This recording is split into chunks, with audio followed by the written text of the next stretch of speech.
We've got a dinged up football team, obviously, and got some injuries and some tough positions. But our kids are fighters, and I know they'll handle that the right way. With Missouri, I think Eli's done an incredible job taking over and really kind of locked in and gotten the ability to throw eye candy and move people around. And defensively, they play really heavy fronts. Historically, when we play Missouri, they're hard to run the ball against. So they do a really good job of mixing things up. He's taken his offense, and you can see the elements from App State where they have a ton of shifts and motions. And Lord knows after the last game, that's something that we've got to improve on. And they do it really well. Like, they really confuse people in how they play the game. And his quarterback, Connor Bazelak's doing a really good job. So it'll be important that we clean up the mistakes we made from the last game, or to not make those, and also that we're able to play better on special teams and help our offense with our special teams and our field position will be big for us. All right, we'll go to questions. Let's take the first two. Let's start Jake Rowe, and then we'll go to Chip Towers.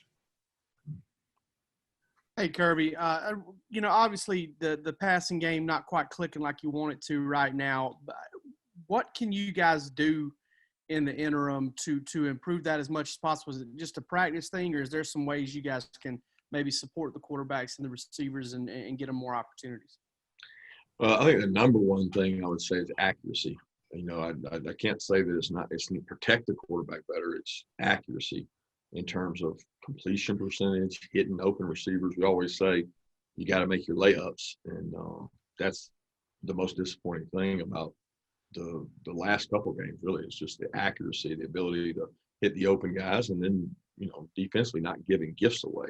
So how do you improve that? You got to improve your accuracy. You got to improve, number one, when the guy gets a chance to catch a ball, catch it. But when we got him open, we can't overthrow him, which we missed out on some opportunities there. And a lot of that can be helped too with a good run game, which we've shown the ability at times to run the ball on some hard boxes. And Missouri's, they give you a hard box almost every snap. So it's one of those challenges that we've got to try to improve on.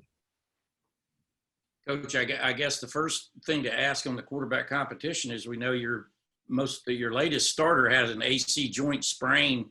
Do you know yet whether he's going to be good to go this week, and then how the competition may be considered after that? Yeah, he's day-to-day, right shoulder AC sprain, like you mentioned. So we don't know. He's going to be day-to-day. We don't even know today. He's got to find out today if he's going to be able to go out there and throw.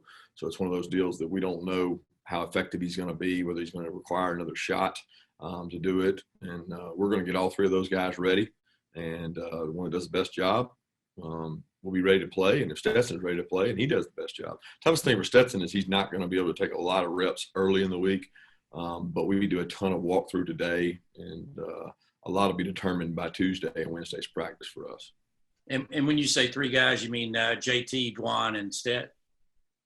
Well, no, Stetson wouldn't be doing much today. I'm talking about JT, Dwan, and Carson are the three guys that will be repping today with Stetson not able to throw today.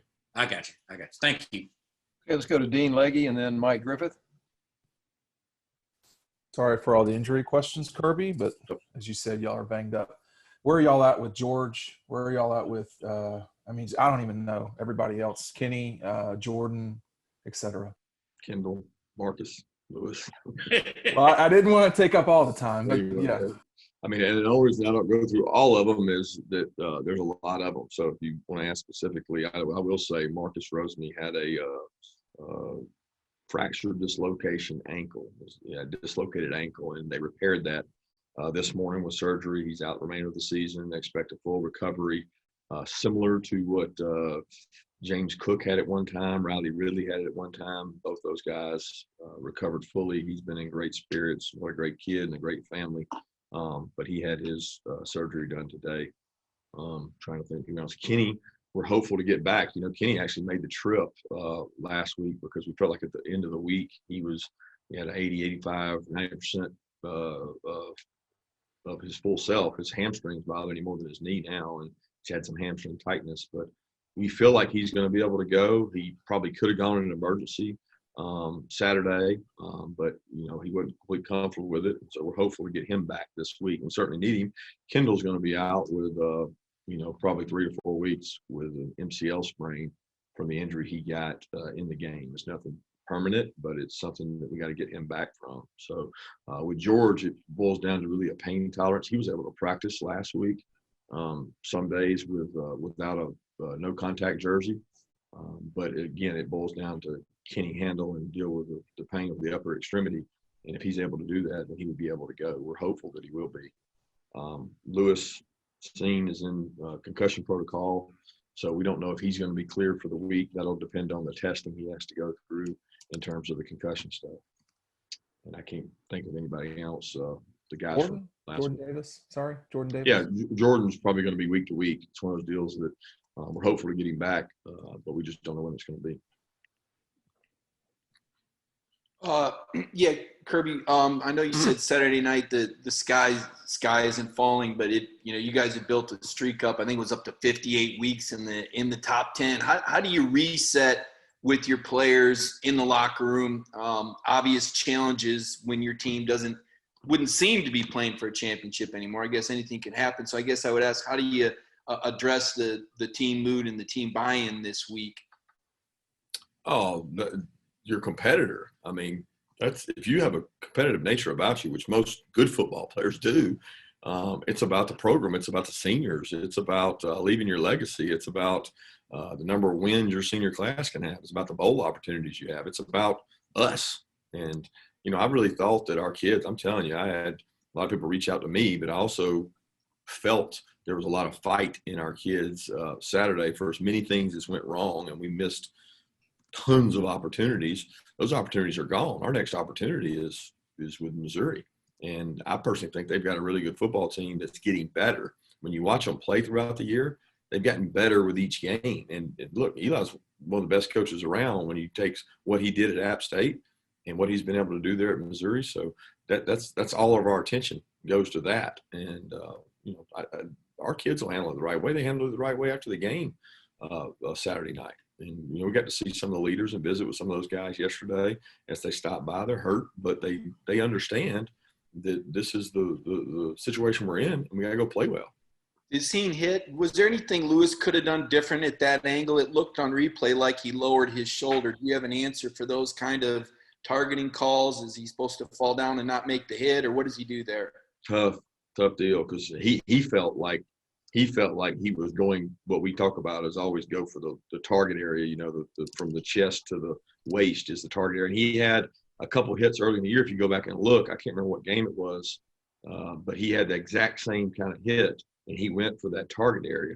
And he is, we see him every day in practice. We see him in scrimmages. He's a vicious hitter, striker, and I don't want to say a targeter, because we've had drills with him where we've told him he's got to go full speed and he's got to run through the midsection of a bag that's like a body.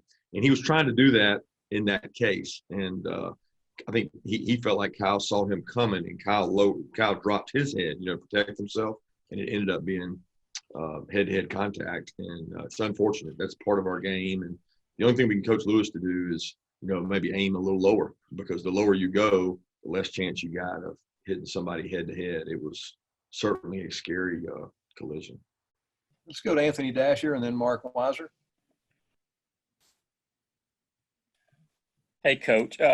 With no Richard last week, who in the secondary kind of took over responsibilities of calling the plays back there, and how did that part of it go for you?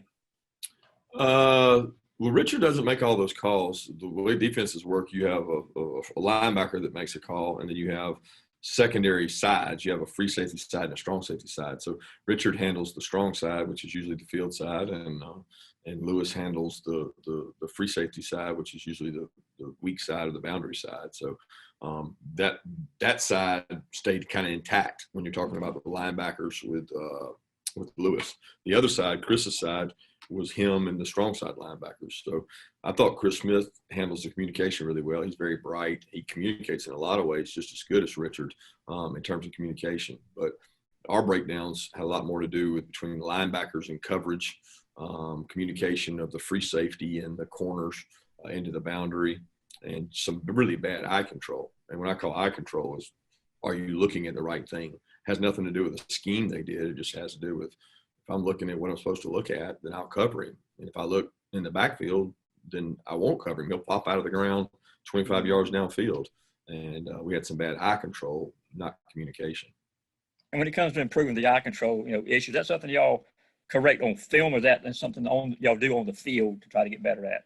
All of the above. I mean, it's funny because the off week, we had a list of goals for the defense, and the number one was communication going into the off week, how we communicate in coverages and adjustments. And then number two was eye control. So we really tried to harp on those things and make guys accountable for communicating, but obviously hadn't done a good enough job of it. Thank you. Kirby, what do you see as the issues with Stetson and the deep balls? It seems like he has too much on it a lot of times. And given his day-to-day status, how does that complicate getting better at that position? Well, I don't know if it complicates him getting better at the position, because I don't know how much work he gets. You know what I mean? If he's able to go, he'll get some reps. If he's not able to throw, then his reps will be cut down on. But accuracy comes with experience. Accuracy comes with timing. Accuracy comes with consistency in who's out there. If it's one receiver, he might be running 21 miles an hour, and another receiver might be running 22. But you got to hit your layups. You got to be accurate. That's probably the number one when you define the quarterback position.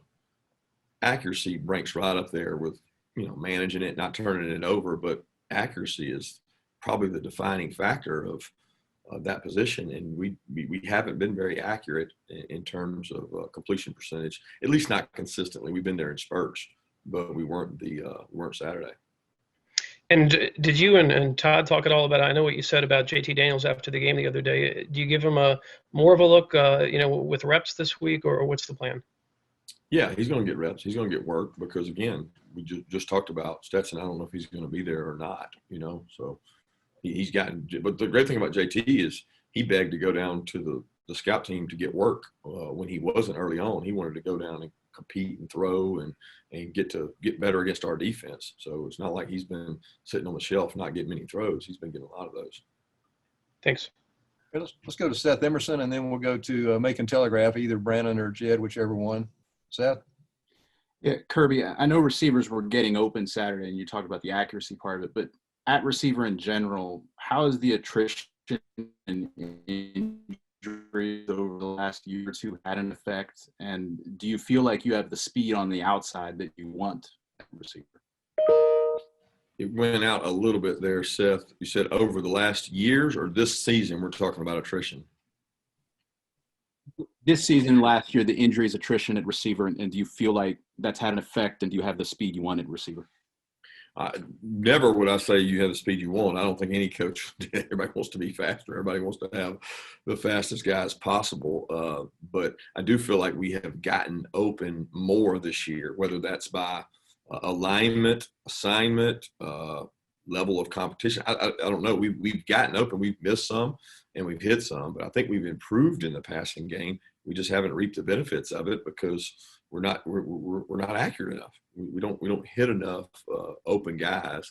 But the toughest thing for me is the swinging gate of injuries. This guy's in, this guy's out. I mean, Kieris has been a warrior because he's been banged up. Kieris took a hip pointer in one of the games early in the year, and he's been able to consistently go out there and really give us good effort. But George has been out some. Now Marcus is out. Matt's been out. I mean, there's been a lot of different things there in terms of those guys being able to have the continuity that you'd like to have, especially in a new offense. Hey, Kirby. So I guess the question I have is more of a clarification of what I asked you Saturday night. But so when I say the disappointments or the frustrations that you spoke of earlier on, I meant just in terms of the injuries and it coming down to so many close things, uncontrollable things. How have you kind of honed in on that with your team, with so many things being out of your control, I suppose, like with injuries? And then also the second question with Marcus, can you kind of speak to his kind of approach and everything through the injury? Because he was on the sideline in the second half the other night, so I just thought that was interesting.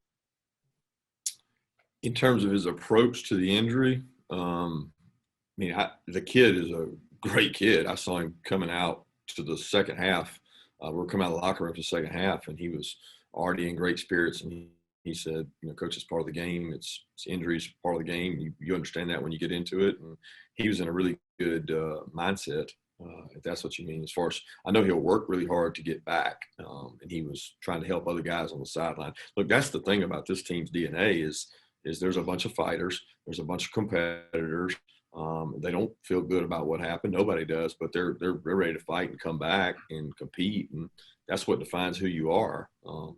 And about the earlier question, I don't even remember the question the other night, but for me, I don't hone in on the adversities and the problems, the issues. We've been fortunate, knock on wood, in terms of COVID, and we have been unfortunate in terms of injuries, and they seem to happen in bunches, and hey, we've had quite a bit. I certainly didn't think coming out of the Kentucky game that we would have some of these that we had in the Florida game. But that you don't control that. You don't focus on it. You get next man up and you try to prepare those guys to get ready to play. All right, let's go to Charles Odom, and then we'll go to Red and Black, either Augusta or Austin, whichever. Going back to obviously you've consistently said you're gonna play the guy that plays the best at quarterback, and going back to the start of the season, that your first choice was DeJuan. Can you say after the film review what you learned about him on Saturday, and what have you asked him to what has he needed to improve the most since he opened the season as a starter? The number one thing would be starting with accuracy. He's got to improve that. Number two thing is the management of the offense in terms of play call, communication, motion shift, snap count, a lot of things in that nature, which he has improved on. He's gotten an opportunity to work with the twos for 3 or 4 weeks and grown and gotten better at. And he got an opportunity the other night in the game to see where he is. And I think he understands that he has to improve and work, and he's willing to do that. He's committed to trying to get better to help the team. He's an extremely passionate competitor. You see it when he runs, right? I mean, he tries to run guys over whether he can or he can't. And that part is a great redeeming quality about it. But he has to grow up in other areas, and he's got to improve. And he wants to do that. He wants to become a complete player. Can you just, reflecting on that accuracy theme again, what have you seen from that scout team work from JT in that department? Well, JT, down the scout team is like Stetson when he was down there before. Sometimes you get to do things without risk rewards because your job down there is to get the ball in the air, throw the ball, service the team, give a good look. And he's not down there all the time. We have Priestley and Jackson Muschamp who do a good job as well. JT likes to go down there and compete and get to throw some, so he spends time with our offense. He's in all the meetings with our offense, and he goes down there and throws every now and then. But JT's got a good arm. There's no doubt about that. And it's one of those deals. He's getting better and better every day with mobility, and you feel good that he's able to move around and do some things down there with us. And again, he's going to get some reps with Stetson out and find out where it is. Hey, Kirby, you've been asked a couple questions about kind of like where you think Stetson needs to improve moving forward. But now that, y'all are 6 games into this season, where have you kind of seen his progression so far this year at this point? Well, experience is the best indicator. And we have such a small sample size on all these guys. It's really tough because you don't have the spring sample size. You don't have summer sample size. You've got fall camp and the games we have. So his sample size of game time is larger than the other guys, and there's been progress made in terms of third down decision making. He's made some good decisions. Look, he stood in the pocket the other day on the third down and took a shot. I mean, he took a BB and knew it was coming, and that's what you want your quarterback to be able to do. And he fired an accurate throw, and from that point on, his accuracy started to go down a little bit. And I don't know if that was because he was inaccurate or if it was because of the injury. You got to feel like it had something to do with the injury, but he wasn't as accurate or as effective after that. So that part he's got to continue to work on. Let's go to Jeff Schultz and then Mark Bradley, if either of you have a question. Yeah, Kirby, circling back to something you referenced earlier about mindset coming off a loss, what's the biggest thing you've learned as a coach in terms of getting players refocused on the rest of the season after a setback? And do you generally have a pretty good idea during the week how they're going to respond? I would say after Tuesday or Wednesday, I would have a better idea. I can't sit here and say I know today because you haven't got to see them face to face and eye to eye with all of them. But one of the best things I've learned is that they feel as bad as you do. You know, it's they tend to get over it quicker than you do. Meaning they're short term in everything they do. Meaning they jump on social media and they hear so many things outside our walls that can influence behaviors and decisions and maybe feelings. And we try in here to live in a bubble of, hey, look, let all that stay out there. Only thing you can worry about is when you come in here, go to work, have a good attitude, and approach it that way. And I think a lot of that comes from the leadership and the coaches. And so I've stressed to our support staff and our coaches that look, you've got to provide energy and enthusiasm to the players so they feel that coming from you and you're not hang-dogging. So, you know, call it reverse psychology, whatever you want to call it. A lot of times after our wins, are where we have the biggest corrections. And after our losses, we have to be able to emphasize what we did well, but be really technical about what we did wrong so they see it. It's almost a reverse psychology kind of thing, it seems like. Yeah, that's what I was mentioning. I think you have to be that way in terms because outside of it, they get a lot of negative energy from outside of it in terms of what we can't do and what we haven't done. And you got to be honest. You got to look at the tape and just show it to them. Say, hey, this guy's open. You know what I mean? Like it's not that he's not open. The play worked. We've got to complete the play. You know, we've got to finish the block. So, Mark Bradley, do you have a question? Yes, sir. Thank you. Kirby, if Stetson Bennett is healthy, will he start against Missouri? It's a great question. Great question. Only to be answered by the end of the week. Great question, Mark. Thank you. We got time for one more question. Zach Klein, you have a question?